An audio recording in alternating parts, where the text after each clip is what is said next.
Hello sewing friends, it's Diane from Spencer Ogg Sewing Patterns, and I'd love to share with you today my new sewing pattern for the Corkordion wallet. The quickest, slimmest wallet you've ever made, and it comes in two sizes. It's super beginner friendly, and as with all my patterns, it's designed to be made on a domestic sewing machine. It's a raw edge wallet designed for non-fraying fabrics such as cork, vinyl, clear vinyl, jelly vinyl and leather. It's an excellent batch making pattern for sew to sell because it's quick, has very few components and it uses just the smallest scrap of fabric. It's the slimmest, most minimal wallet I could design that would give me room for everything I need. Credit card pockets, a slip pocket for coupons or receipts, room for notes, and with accordion sides so coins remain securely inside and they don't fall out even when the wallet is open. The pattern document is delivered to you along with a link to a detailed step-by-step sew-along video making it ideal for beginners. This is an instant download PDF pattern that comes with full written instructions and detailed colour photos. It has full-size computer drafted pattern pieces that print onto A4 or US letter size paper, and it's supplied with pattern pieces for two sizes of wallet. Choose from the mini version or go long. Let's have a look at the features of this wallet.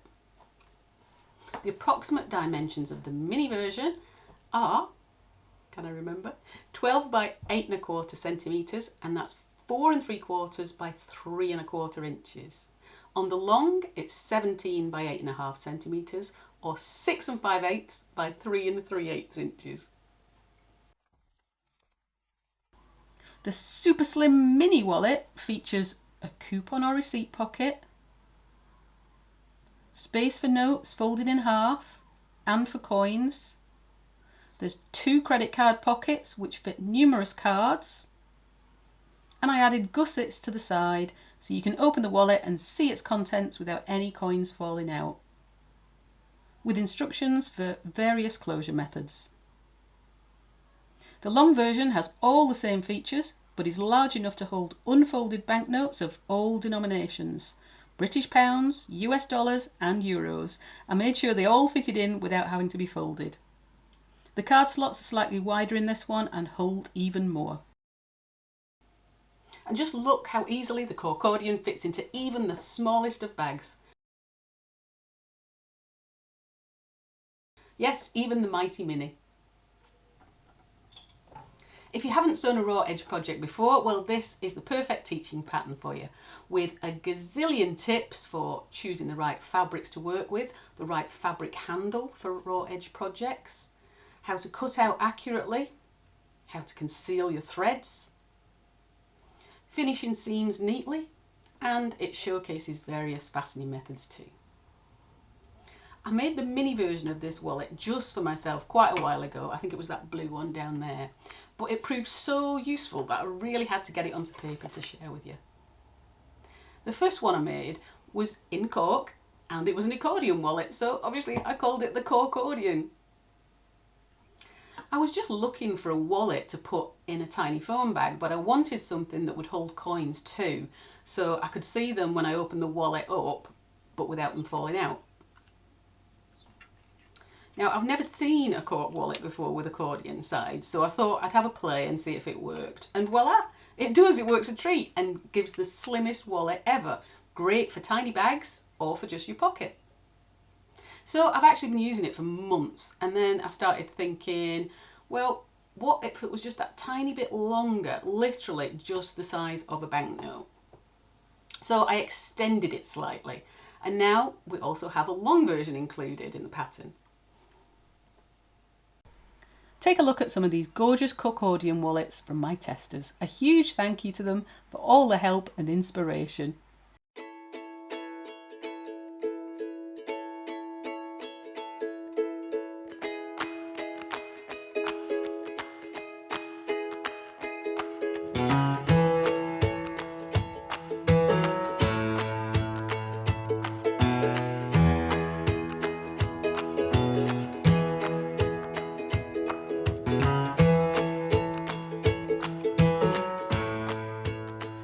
Corkordion wallet sewing pattern is available now as an instant download PDF on my website or on Etsy or by clicking on the link below this video. Head over to my Facebook group to show off your makes and ask any questions you have about bag making or my patterns. I'm around every day. Pop over to www.spencerogg.com for more Spencer Ogg patterns and to sign up to my free and informative bag making newsletter. You can find me on Instagram and TikTok too.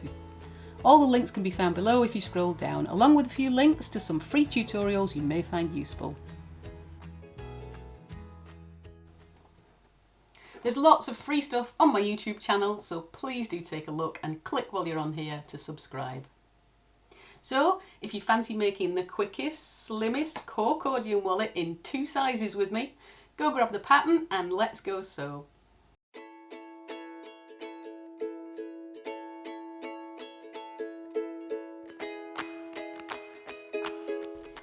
So let's start the tutorial for the Corkordion wallet.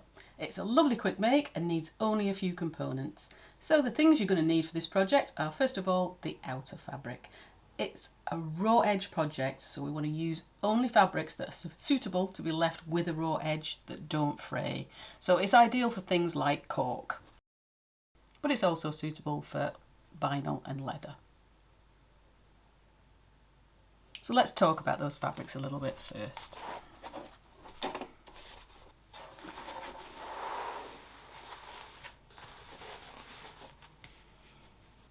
So let's talk cork first. Cork's available in a few different qualities now, so do check that you're using good quality cork from a sustainable source. So we've got a few different examples here. This is the type of cork I generally use. It's a good firm handle, a reasonable weight. That is about 1 millimetre. I just measured them because I know I'll be asked. That's actually about 1 millimetre thick. I thought it'd be thicker, but it's about 1 millimetre, which is great. I measured a few of them, they were all about the same. You can get them with different coloured backings. This one's black. Most of them come in just this cream neutral shade. You can get them with flexing, with different colours over the top. As I say, just check it's a good quality, nice handle cork. I have recently had in a couple of corks. When you order online, it's really difficult to tell, and I've had in a couple recently that are really flimsy. The cork fragments that are sprayed onto a much limper, more open weave backing. I don't know if you can see that, but if you hold it up to the light, you can see, I don't know, you want me to see it, I'll try and take a photograph for you, but if you hold that up to the light, you can see lots of gaps in the cork, and that's the type you don't want, because you can see it's really flimsy, it just falls over in your hand, and it really won't make a nice finished product on most things, to be fair. And that is only about 0.5 millimetre thick, so I don't know if you can see them next to each other just like that.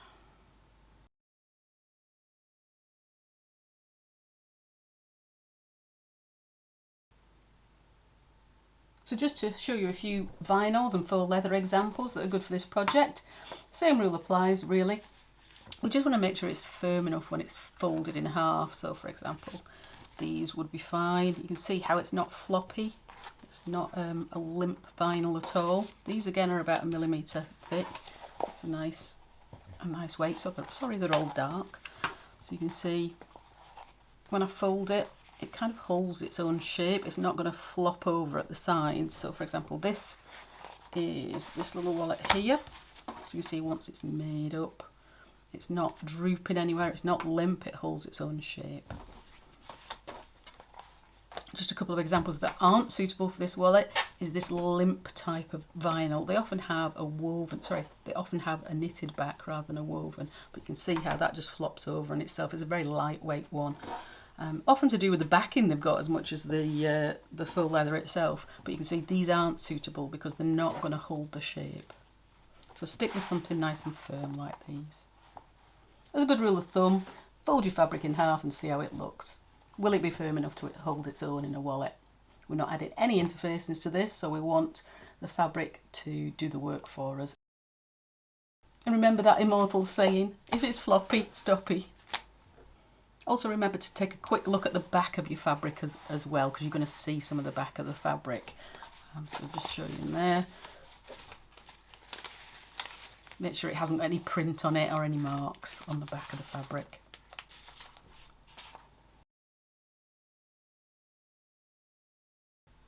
Other things we're going to need for this project, either one plastic snap, or we can use the magnetic rivet-on fasteners, which are like this, because we want to have a nice cap on the front of the wallet as a feature. So I've used these rivet-on magnetic snaps.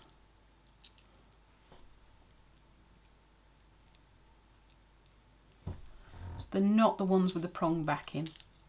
You can use the ones with the prong backs, but you're not going to get anything on the front of the wallet, so you're going to lose that feature.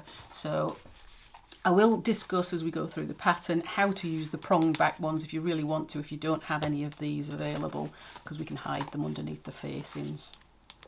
But these give a much nicer touch. Other plastic snap fasteners make a much nicer feature too. I'm also going to use a thread to match my wallet, because you can see you do see some of the stitches on the wallet itself. I don't know if you can see it there. So you're better to choose a matching thread rather than a non-matching. I'm using 100% polyester thread because I find that much stronger in bag making, and this is a Gutterman Sew-All 100% polyester thread.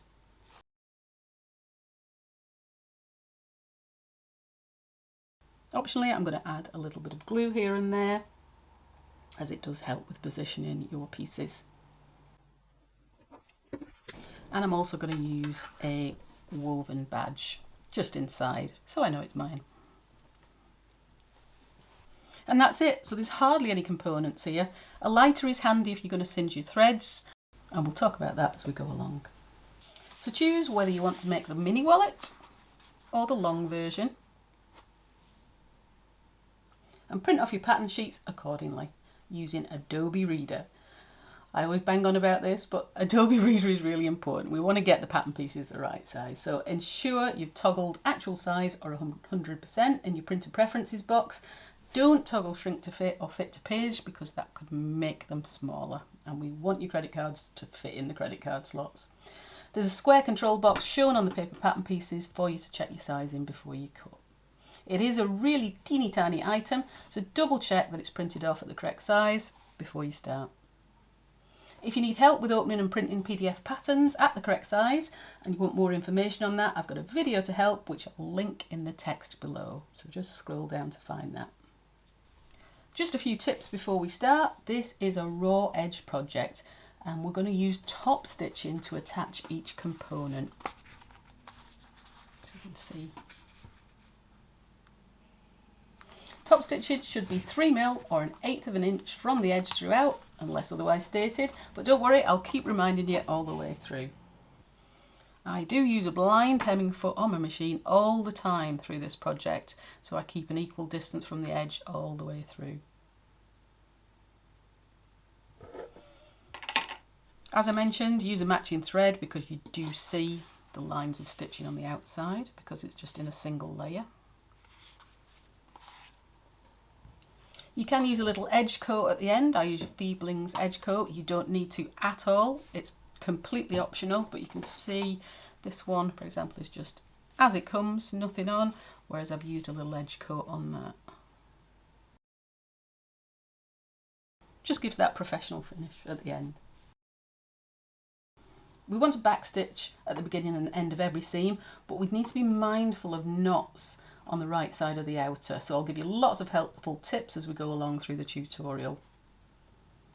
Leave your paper pattern pieces pinned to your cut pieces after you've cut them out, because we're going to need those to identify the pieces, especially when we get to the gusset babies, so don't take those pattern pieces off. And of course, let's save a few trees, let's save some paper, follow all the instructions along on the screen or on the video, and just print the pattern pieces themselves. So let's cut out, and I've got a couple of tips for you there. So I photographed the mini wallet in the written instructions, so I'll make the long wallet in the video today, but the instructions are exactly the same for both. Quick tip on cutting out. This is what I found to be the quickest and most accurate method of cutting out manually.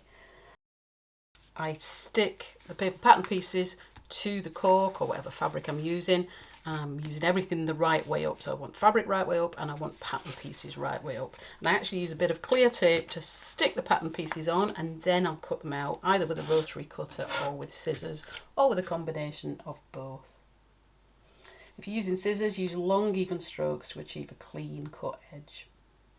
So you can see I've just left a small border around the pattern pieces, stuck that on, and then I'm going to cut along the lines with my rotary cutter. Don't put some pieces the right way up and some pieces the wrong way up, because you'll find they don't match up otherwise. Always use them the same way up.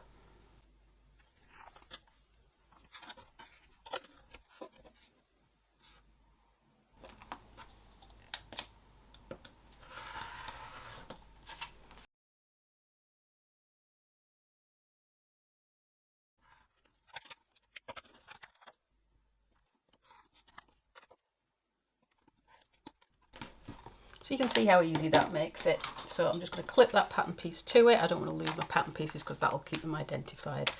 So I'll carry on. I'll do a shaped piece just so you can see how easy that is.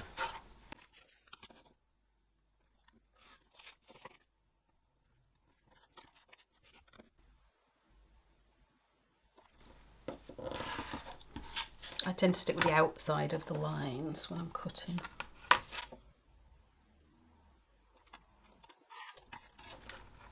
When you're doing that top curved edge on the flat piece, just use your scissors to trim around that, just to make it into a nice, it's only a tiny little curve, but it's just a little bit nicer than a complete point.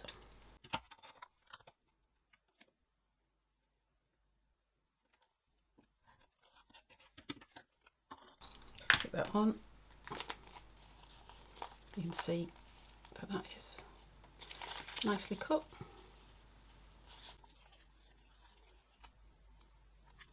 So I'll carry on with the rest of my pieces.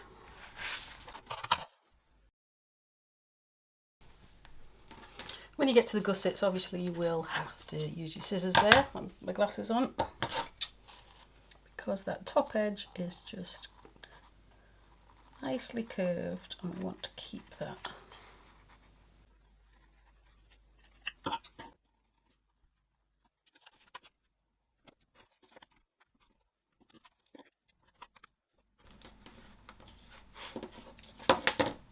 Make sure you keep these pinned to your pattern pieces, because we need to identify which are F1, F2, F3 and F4 later on. We don't want to get them mixed up because it is quite important.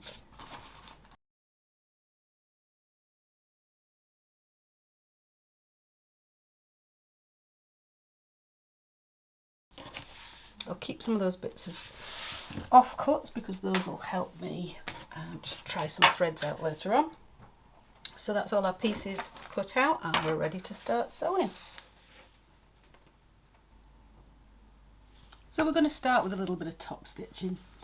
You'll note that the wrong side of the fabric and the stitching is visible on many parts of this wallet, so do keep the beginning and the end of the seams and the top stitching throughout as neat as possible. And I'm going to go through a few tips here first. Choose matching thread, because you can see whereas it's nice as top stitching, you will also have a couple of lines on the back where your pockets are as well, which is fine if your top stitching is perfect, but if it isn't, you're better off sticking with a matching thread. So I will use dark brown thread today just so you can see it well while I'm stitching, but I would suggest a tonal or matching. So just a few things to try. As I say, it is important because you are going to see a lot of those stitches on the wrong side. Just to avoid knots, a couple of tips for you. I've found that if you use the lock stitch on your machine at the beginning and end, or you don't do anything, you don't pay any attention, you end up with thread nests or loose threads or loops at the beginning and end. As I say, I'm using a dark brown thread in here so you can see it. I've got my stitch length set to 3 for top stitching for the whole thing, and I've also put a blind hemming foot on the machine so I can keep a nice even distance from the edge all the time. So just to demonstrate what my machine does if I don't do anything to it.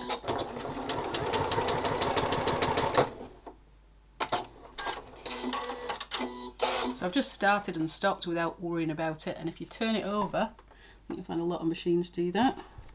So you can see it. Got a nice big thread nest at the beginning. So we want to try and avoid that. I mean, you can unpick it and take it out and trim it down and get rid of it, but it's a bit of faff, so you might as well just get it stitching right in the first place so you don't have to do that. So there's a few ways of doing it. Depends on your machine, so get a little scrap of fabric and give it a few test stitch lines first. For me, there's a couple of good ways to do it. I tend to keep a bit of spare fabric around all the time, so I'll just get my stitching started and then I'll lift the presser foot and take out the needle, so I'm not cutting it at all. It's just so I can keep tension on that thread so that when I stitch my next stitch line it won't go into loops on the back because it'll be held firmly here at this end, and I can hold that.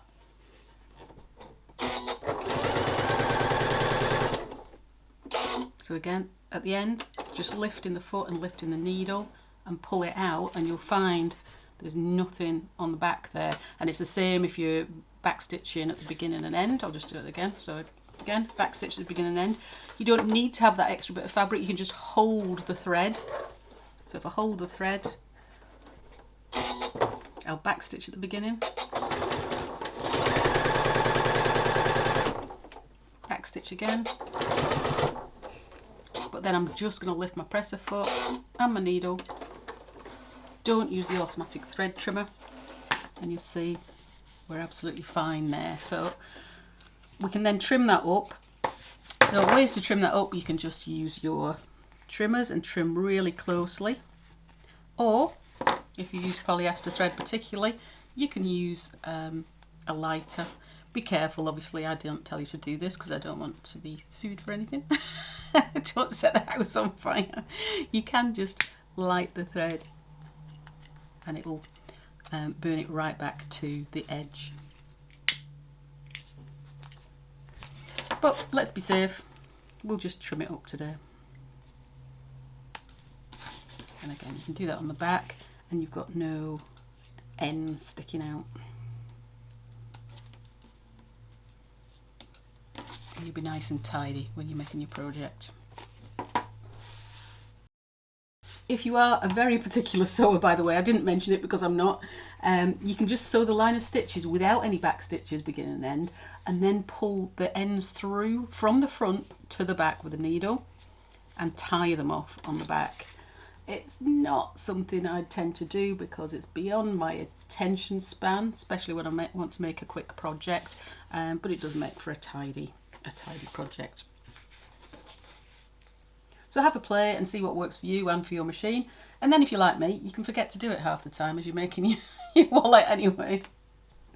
So let's do our first few lines of top stitching. So I'm going to grab, let's put these to one side.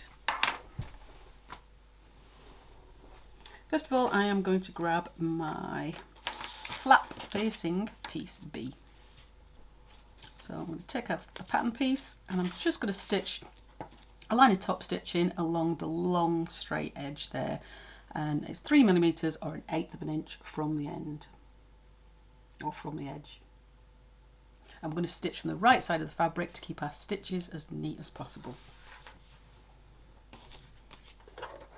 So I'll grab my thread ends.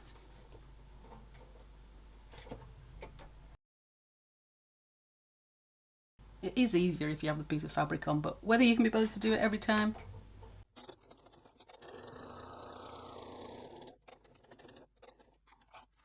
pull it out and trim up. I've got a Microtex needle in my machine, by the way, just because I'm sewing cork. You don't have to, but it does help. So there we go, there's my first line of top stitching. So it's just to finish it off nicely. I'll stick that back on there for now. Then I'm going to take my coupon pocket, piece D. I'm going to do the same. I'm just going to stitch one edge with top stitching, 3mm or 1/8 inch from the edge.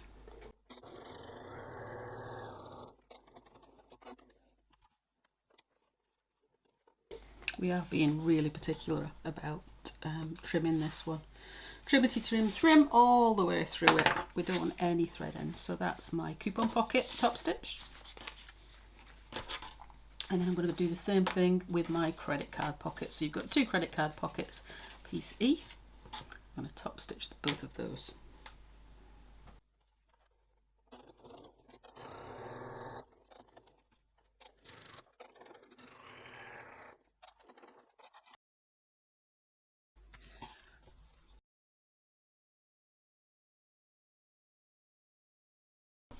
So that's my credit card pockets top stitch. I'm also going to add my own name badge to that, or a woven label, whatever you like. I'm just going to position that about 1 centimetre, 5/8 inch down centrally, and then I'll just stitch around that too.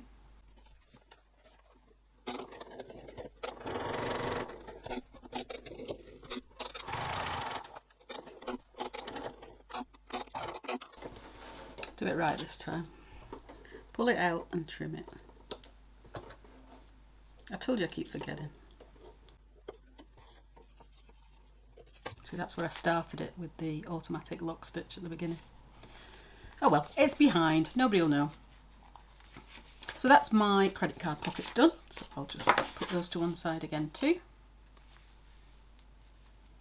And we're on to section 2, we're ready to attach the facings. So I'm going to take my main body piece first of all, and I'm going to add the 2 facings to it. Now these facings not only look good and they finish the wallet nicely, I'll just show you again. So that'll be the facing here, and you've got a facing inside here too, inside the coupon pocket. So they finish it nicely, but they also create a firm base for us to add our plastic snap fastener or our rivet on magnetic fastener at the end. Now, if you really do want to use a pronged fastener, as I say, I definitely suggest using the other 2 types. But if you do want to use a pronged fastener, then I'll mention it as we go along where and when to add it. So I'm going to lay my main body panel, piece A, with wrong side uppermost. So let's get rid of that paper pattern piece. So wrong side uppermost with the pointed flap end facing away from you. So I'm showing this to camera rather than to me, so that's how you would view it, with the pointed end facing away from you. And then I'm going to grab my lower facing piece C, and I'm going to place that wrong side down on top, lining up the long straight edge of the triangle with the bottom short edge of the body panel. So that long edge with that short bottom edge, right sides together, and I'm going to centre that across the piece. Use my board to get a gauge on that.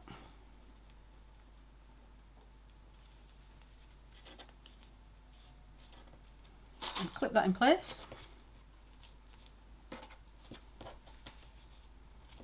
So I want to make sure that's lined up really, really nicely, because you're going to see that at the end, and we want all the edges lined as perfectly as possible. Double check you've got wrong sides facing there. Now, if you're adding the suggested clasps, you can add a little bit of glue in there. If you're going to add a clasp with prongs, then you need to leave that bottom section loose so we can lift it up to hide the back of the prongs underneath. So I'll just leave it loose at the moment, but if you're using glue and you're using the suggested fasteners, then you can put a dab of glue on that too. So let's flip that over, and I'm going to top stitch that short bottom edge all the way along, 3mm or 1/8 inch from the edge, so right from one edge to the other. And I'm stitching from that side because in a lot of cases your machine might stitch better from the front than from the back, and if it does, always stitch from the front wherever you can.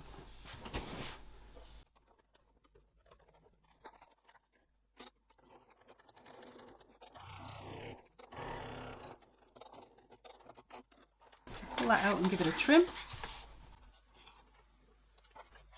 leaving my thread ends long on the machine. that's my lower facing applied. So as I say, you can add a little bit of glue on there if you're using the recommended fastenings. If you're using a pronged fastener, then leave that loose because you'll need to lift it up to be able to hide the prongs underneath. So on to our flap facing. So again, as I mentioned, if we're adding the recommended fastenings of a plastic snap fastener or a rivet on magnetic fastener, we're adding those at the very end for accuracy. But if you really want to use that pronged magnetic snap, then you can add the male half to the centre of this point now, about 1 centimetre or 5/8 of an inch down. So just make sure you've got room to be able to top stitch around this afterwards. So make sure you've got room for your foot. That's your machine foot, not your big trotter. So I'm going to lay that on there. I'm actually going to use a dab of glue on this. So I've got my body panel still wrong side up with the point facing away from you. And I'm going to match the facing piece wrong side down onto that. So I've got wrong sides together. And I'm going to use a little dab of glue just to make sure that's in place. I had to buy a new tub of glue because mine was so disgusting and covered in everything. And it arrived and it was this tiny little bottle. I've not had one that small before, they're usually quite big. Okay, so wrong sides together, match up that point of the flap. So edge is beautifully matched.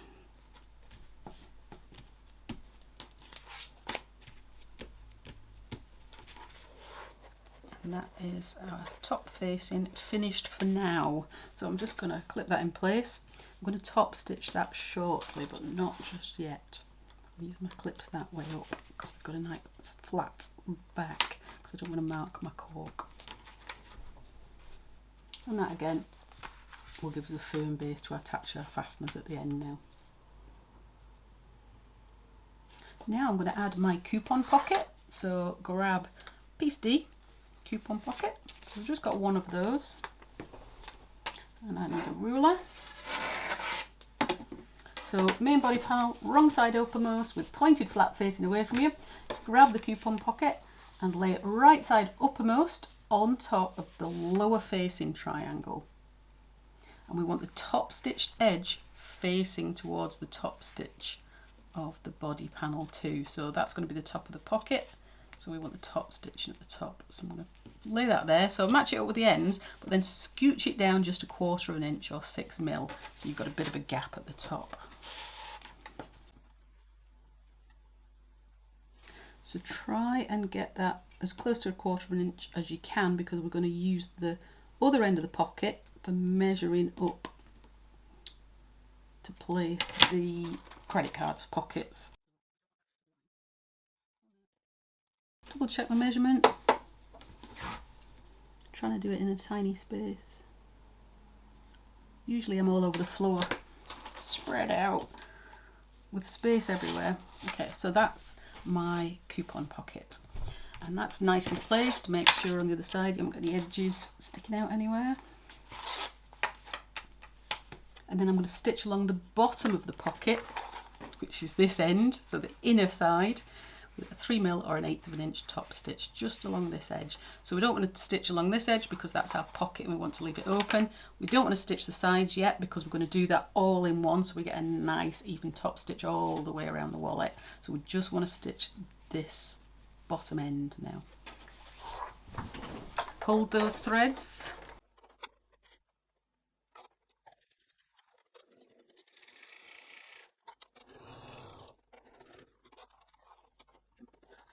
Leave my threads long for my next seam.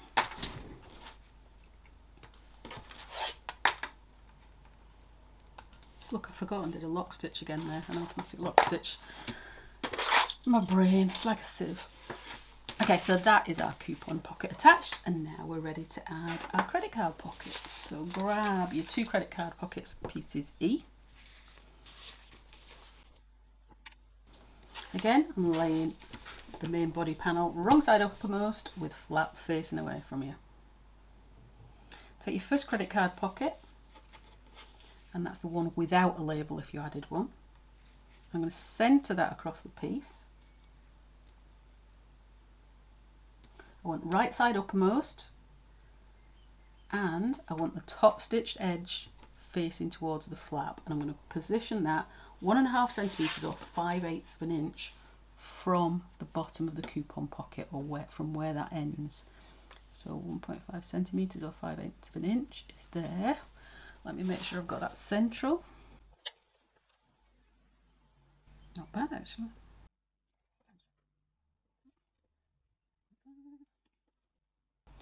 And then on the small one, on the mini version, you can just clip it at the sides, but this doesn't give you room to do that. So I've got a bit of tape there, as luck would have it. Just get your clear tape out again and just stick it in place just for a second at the top. So if you stick it at the top, we're going to be stitching the bottom and the sides, so that's out of the way of the stitching. So now I'm going to stitch along that bottom edge of the pocket only. Again, I'm not doing the sides, I'm just doing the bottom, 3mm or 1/8 of an inch from the bottom of the pocket, so along here. Hold my threads, don't do a lock stitch.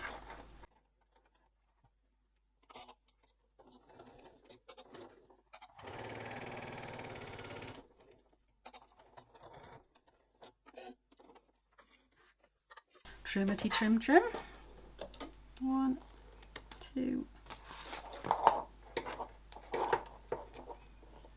3, 4. So that's just along that bottom edge. Again, if you turn it over, if you are seeing any threads, you can cut them right close up with your trimmers, what do we call them, clippers, or you can just very gently go over it with a lighter.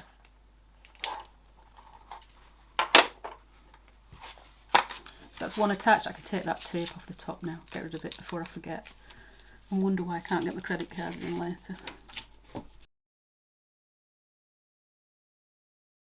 So now I'm going to place my second credit card pocket, and I'm going to match up the sides with the sides of the existing one I've just added, but I'm going to add this 1/2 centimetre down, or I'm going to measure up, shall we say, 1 centimetre or 5/8 of an inch from the end of that coupon pocket. So you can see we've just got a small amount at the top here, which is 1/2 centimetre. Measure up 5/8 of an inch or 1 centimetre from that bottom. Get a bit more tape.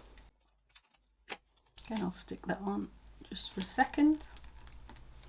As I say, you can clip it when you're doing the mini one. Now this time I'm going to stitch down both sides and across the bottom, and that will secure both sides of the credit card pockets and the bottom of this one. We did that one before because we don't want our credit card pocket at the back to drop right down. So we do that one first and then this one. So now I'm going to go from the top of the credit card pocket behind all the way down to the bottom, back up the sides, 3mm or 1/8 of an inch from the edge.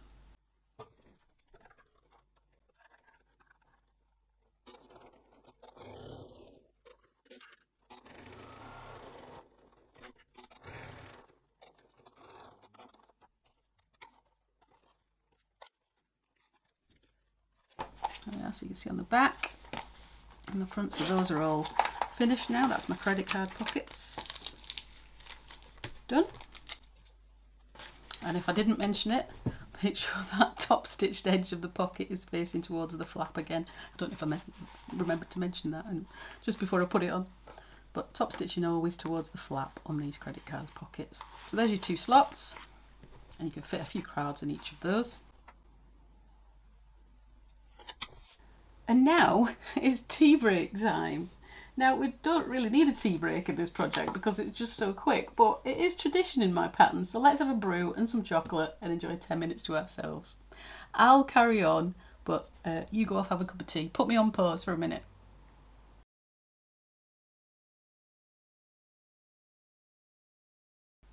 Right, time to get back to work. Have you stopped for a cup of tea? I didn't. Right, so it's time to move on to our gusset babies. Now, an important tip here before we start: ensure your gusset baby paper pattern pieces 1, 2, 3 and 4, F1, F2, F3 and 4, are lying on top of the fabric. So I've got the writing on the pattern piece facing upwards, and I've got the fabric the right way upwards. So everything's uppermost. I know I am labouring that point, but it's really quite important. But don't worry, if you cut them with the wrong side of the fabric uppermost, you can just swap them all round now. They'll still be cut right, but you'll need to flip them all over to make sure you've got your paper pattern pieces the right way around. So just make sure before you start, everything's uppermost. So I'm going to lay my body panel again with all my lovely pockets here. Wrong side uppermost again, but this time swivel it round so the flap is facing you. I'm going to take my first Gusset baby, F1. I'm going to lay with the paper pattern and fabric face up, lining up the long straight edge of the gusset with the right hand side of the attached coupon pocket. So I'm down here.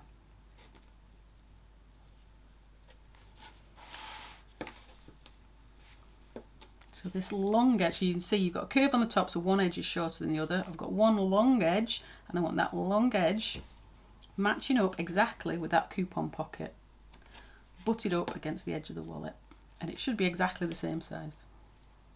I'm going to clip that in place. I'll take that clip off. You can take your paper pattern piece off. Now you know which one it is. Clip that in place along the side. So that's one attached. You can see it's right side up, and that's the long edge,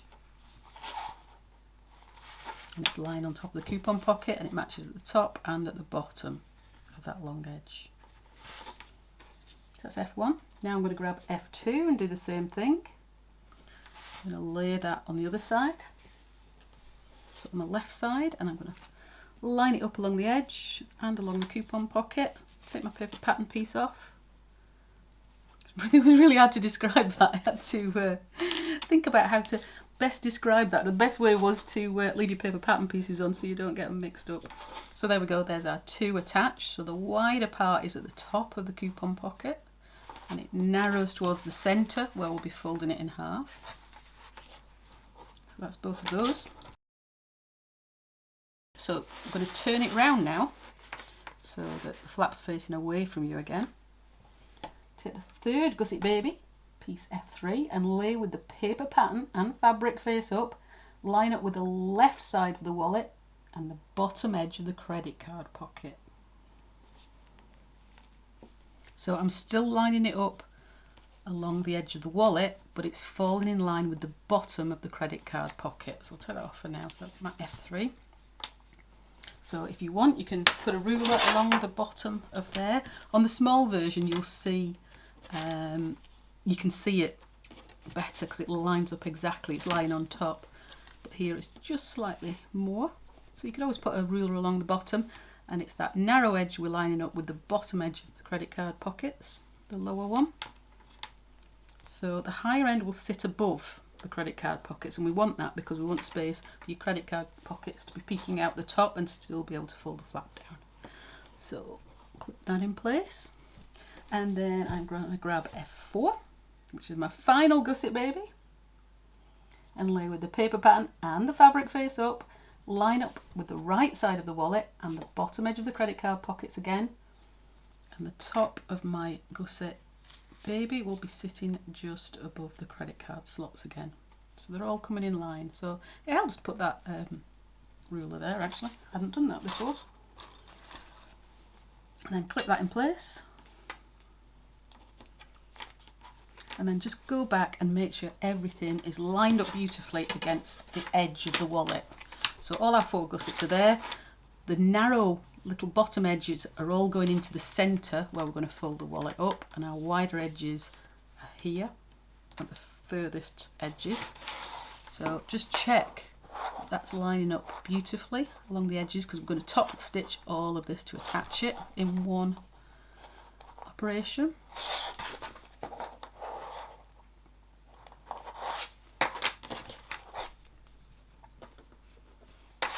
Yep, that looks nice.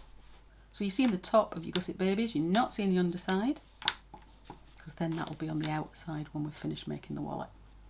And then I'm going to take that to the machine, and I'm going to stitch, top stitch again, 3mm or 1/8 of an inch from the edge, up the side, across the flap and back down again. We're not stitching the bottom edge, we're just stitching up, across and down.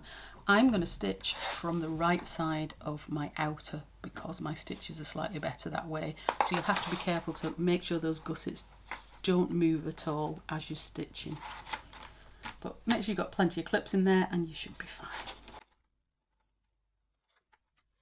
Now, if you have used a really thick fabric, you might find that a hump jumper comes in handy here. It's not too bad, to be honest. You could also use a couple of your offcuts, or I'll just rifle in my bin. Instead of a hump jumper, you could just use a couple of offcuts.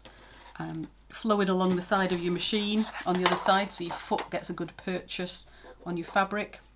But we should be all right with this, this thickness of cork. Oh, hold my ends, I nearly didn't. Nice firm back stitch there though. You can use an awl if you're struggling and you feel that gusset baby is moving a little bit. Use an awl to keep it in place, just check it's there. Make sure it's not shifting anywhere.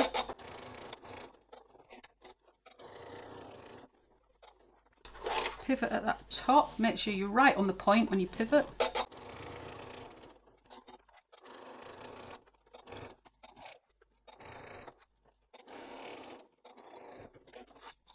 Pull it out and trim.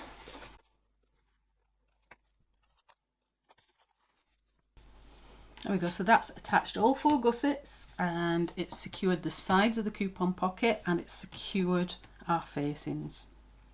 Oh, when I was talking about hump jumpers before, or bulky seamades, I do have a video on the YouTube channel to help you with that. Again, if you haven't used one before, it'll just give you an idea what that does and how to use it. And I'll link that below in the text too. So we're nearly there. So let's flip it. So we're looking at the right side of the fabric, and I'm just going to fold that so the wallet is right sides together, and I'm going to fold it so the flaps above, but I'm going to match where the gussets are. So I'm going to open up those gussets, open them up and clip them together.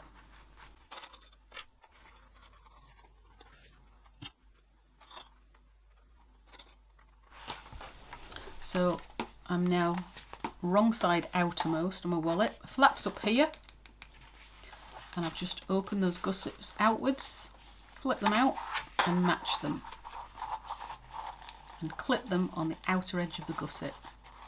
Wonderclipped them. That is.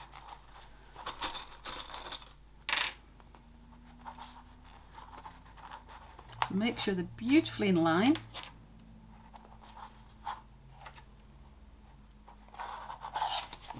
Yeah. And all we need to do now is stitch up the outside edge of the gussets, 3mm or 1/8 of an inch from the edge, and do have a good secure back tack beginning and end.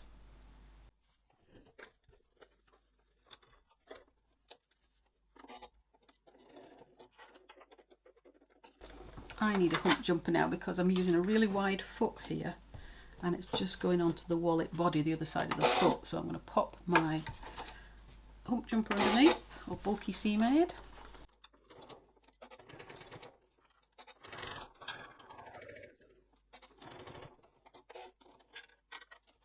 Put it away and trim.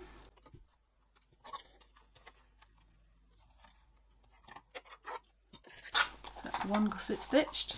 Same on the other side.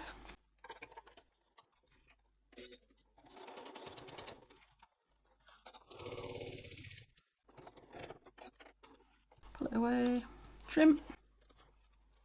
And I've still got a knot at that end, but at least that's a bit disguised in there. So all we need to do is flip that through the right way now.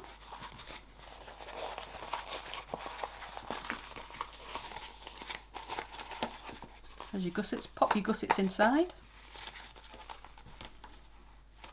and you can see what's happening. We're nearly there. So all we need to do now is add our closure.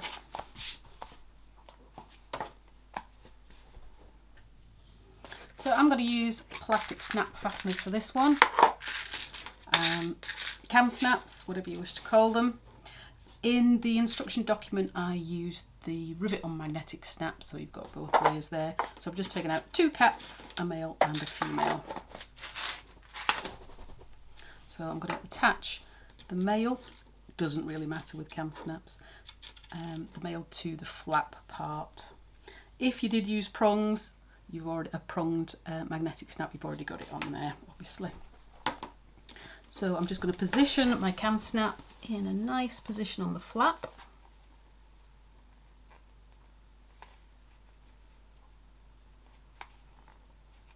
Decide where I want it. So I want it to sit just nicely above the point where the popper cap itself looks like it's in a nice position. So I'll make a mark there, and then I can push my bradawl, awl, whatever you want to call it, pointy thing through, and that will give me a position for the cap of this one. Now I can either put some chalk on that and push it down onto the underneath side to find the position for my lower one, or I can push the awl through and make a mark underneath. What I would do is add a couple of credit cards just to make sure you've got plenty of room for your credit cards in there, because obviously they sit above. Now if you know you're going to pack this jam full, obviously it will fold directly down over the top of the front, but if you know you want to pack it jam full of things, you might need a little extra room, so you might want to push that flap up just a few millimeters, 1/8 of an inch, just to give yourself a little bit more space. But I'm going to fold it just right down on top, and I'm going to mark my position there. I'll just use my bradawl today, so I can see that through. So I'm going to take my bradawl and I'm going to push that through. So this is for the recommended snap fastening. I'm going to push that through there so it comes through into the pocket. So I've gone through the outer and the facing, but I haven't gone into the coupon pocket. Now if you're using a magnetic pronged clasp, then you would want to lift up that facing underneath and just push it through just the outer. You can add a reinforcement dot if you want, and then you can flip that back down so you don't see the back of the prongs. But as I say, I'm using the recommended fastenings for both of those. I can just go straight through that and the facing inside. So for the flap, I'm going to put my cap on top, push the prong through, and add the male section on the underside. Give that a squidge. Squidgety squidge.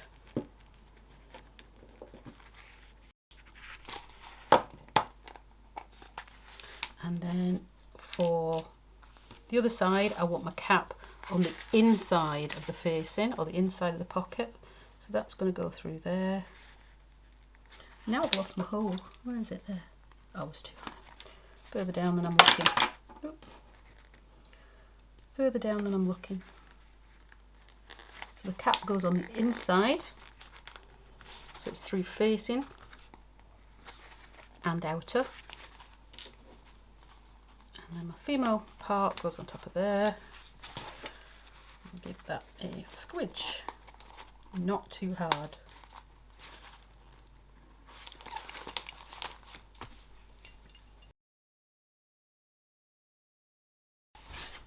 So there we are, I'm finished. There's my credit cards inside. I can add my notes, so all denominations of notes fit in there without being folded. I've got pounds, I've got dollars, and I checked that euros fitted in there as well, and I can snap that shut. And that's my wallet finished. If you do have any little edges that aren't quite matching, if you notice anything that's slightly peeking out from in there, then you can trim it down slightly just to match. But it's all good.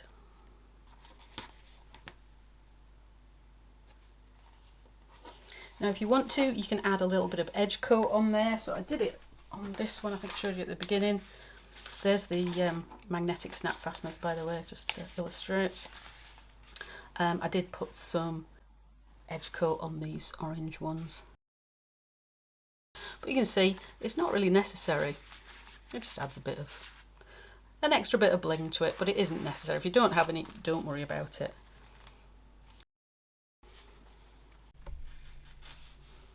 If you haven't used Edgecoat before, it's really simple. I use the Phoebing's Edgecoat, and you literally just paint it onto the edges. Very simple, and then just wait till it dries. You can add 1 layer or 2 layers, even 3 layers if you want. You can build it up as you require.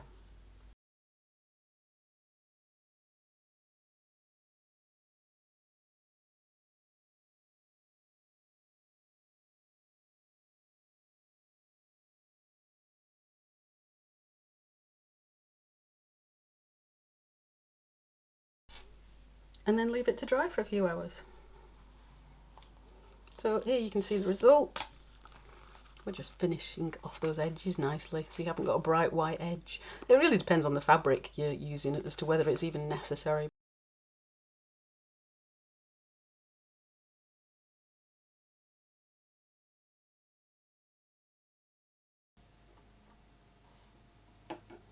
So I really hope you enjoyed the tutorial and sewing along with me today. Why not head on over to my Facebook group and share the photographs of what you've made. Ask any questions about my patterns or general bag making. There's always loads of help on there. And now you know how quick this wallet is to construct, why not try making the other size to match? Fill it with notes, coins, cards, make one for your friend. They're so quick. Make 10 and go sell them too.